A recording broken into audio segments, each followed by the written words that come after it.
India is likely to use its new nuclear policy against China and Pakistan if it wanted. Already, China is in India's defense range.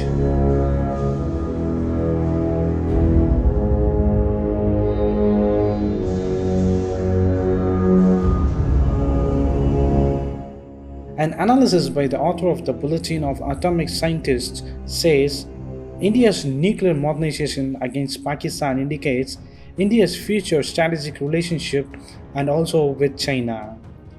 India is putting more efforts to change its nuclear policy from Pakistan to China. All the new Agni 5 missiles have ranges that indicates their primary target is China. India has increased its nuclear stockpile in the recent months. Mostly all started after the Doklam standoff in 2017 against China in the Bhutanese border. India has long adhered to a nuclear no first use policy, even though India itself weakened the policy in 2003. If any country attacks India with a chem or biowarfare. Already, India's former defense minister indicated India should not use first use policy. On a nuclear aspect, I think you are actually giving away your strength in nuclear. Nuclear concept. Why a lot of people say that India has not first use nuclear concept? Why should I bind myself to I should say I am a responsible nuclear power and I will not use it irresponsibly. This is my thinking. Although the Indian government remarked it as his personal opinion.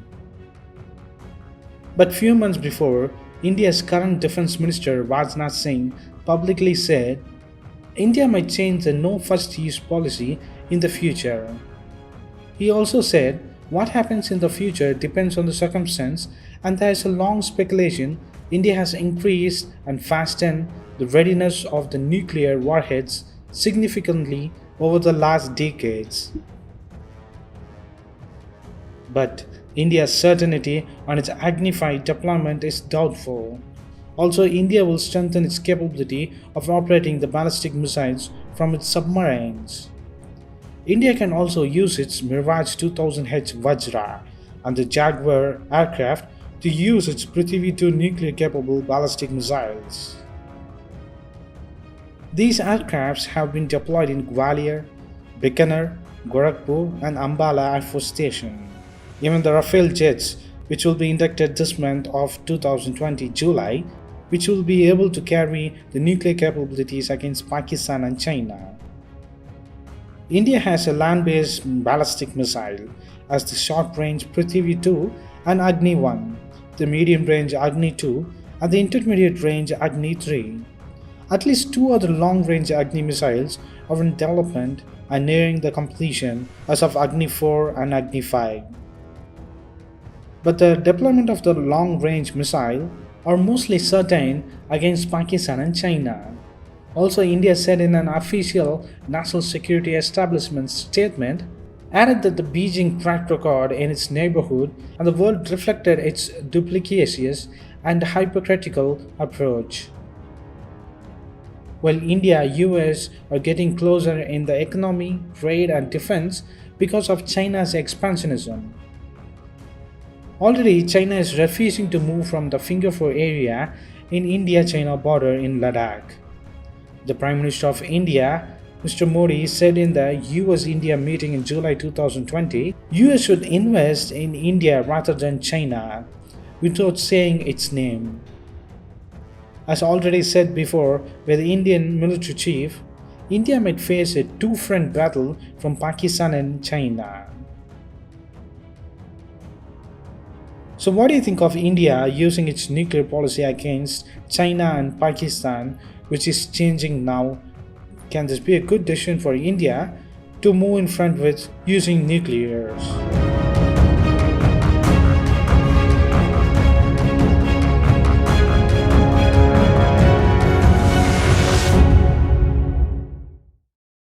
Top international brands to open 3,000 stores in India within 6 months with $500 million of investment from US and Singapore.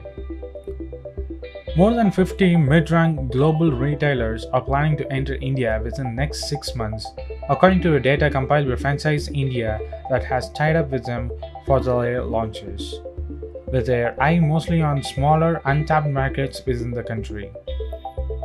The brands such as Chorus, Megato, Ivasu, Wall Street English, Pasta Mania, Lush Addiction, Melting Pot, Yogurt Lab, and Mona Lisa, many from the US and Singapore, will invest about $300 to $500 million, all told to be open roughly of 3,000 stores. Triggered by the country's expanding economy, booming consumption, urbanizing population, and growing middle class. The first retail wave happened a decade ago when the bigger retailers and brands entered India, said Gaurav Maria, the chairman of Franchisee India Holdings, a retail solution provider that is helping these 53 brands will find partners and get regulatory clearances. It's a turn of small and mid-sized brands as they look to cash in on the open retail policy and huge gap in the market for branded products. Of the incoming brands, 18 are in the food and beverage space, followed by 13 each in apparel and lifestyle products and education products. Earlier this month, India replaced China as the most promising retail market in the world, according to AT Kearney report. As the retailers struggle in their home markets, India could be the next bright spot for the industry, especially since the government has allowed 100% foreign investment or the ownership in the business-to-business e-commerce businesses and for B2B retailers that sell food products manufactured in India. Government efforts to boost cashless payment and reform indirect taxation with the nationwide goods and service tax or the GST are also expected to accelerate the adoption of modern retail. The AT Kearney report added, relaxed FDA rules, the GST, one of India's most significant tax reforms in decades, is set to be rolled out on July 1, 2017. India's current growth and development make it an ideal target for the brands.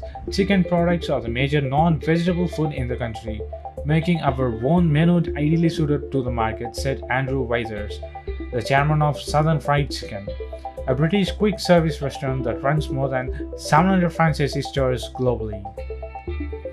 The government relaxed the rules for the foreign direct investment in single brand retail last year, spurring interest on the part of several brands including the Sweden-based Hans & Mattis, IKEA, Japan's Unilo, American retailers GAP, and Massimo Dutti. H&M has already opened stores in India. However, the latest brands are mostly smaller ones that rely on the franchisee system for global expansion. Also, unlike most large global retailers which focus on the urban cities initially, these smaller ones want to cash in on smaller and untapped markets. India is a fast-growing market, huge in size, but Mona Lisa's target is concentrated in Tier 2 and Tier 3 cities, allowing us to more easily reach our final users, said Thomas Bessie, overseas sales manager, Mona Lisa SPA, or the SPA, a European children's wear retailer. After the recent expansion in Brazil, Russia and China, and the saturation of the traditional markets in Europe and Middle East, India was the largest big territory that we need to conquer. The Indian retail market was worth $641 billion in 2016 and is expected to reach $1.6 trillion by 2026, growing at a compounded annual growth rate of 10% according to the Indian Business of Fashion 2017 report. With food and grocery retails just 3% of the overall market, several global food chains sense on opportunities. The 18 QSRs, mostly snacking and ice cream brands, will enter a market still dominated by Domino's Pizzas and McDonald's, although the segment hasn't been doing all that well of late. The snack segment in India has been showing some interesting potential as well as India's economic development as it pertains to be many different types of international franchisee entering the market and culture to some degree, said Martin Zambuya, the managing director of US-based Top Popcorn. So what do you think of the top international brands opening more than 3,000 stores in India and pouring a $500 million plus investment in India from USA and Singapore? Post your comments below, and if you like this video, please give us thumbs up and follow us on social networks and subscribe to our channel. And thanks for watching. This is WC Daily. Think big, think different. Bye.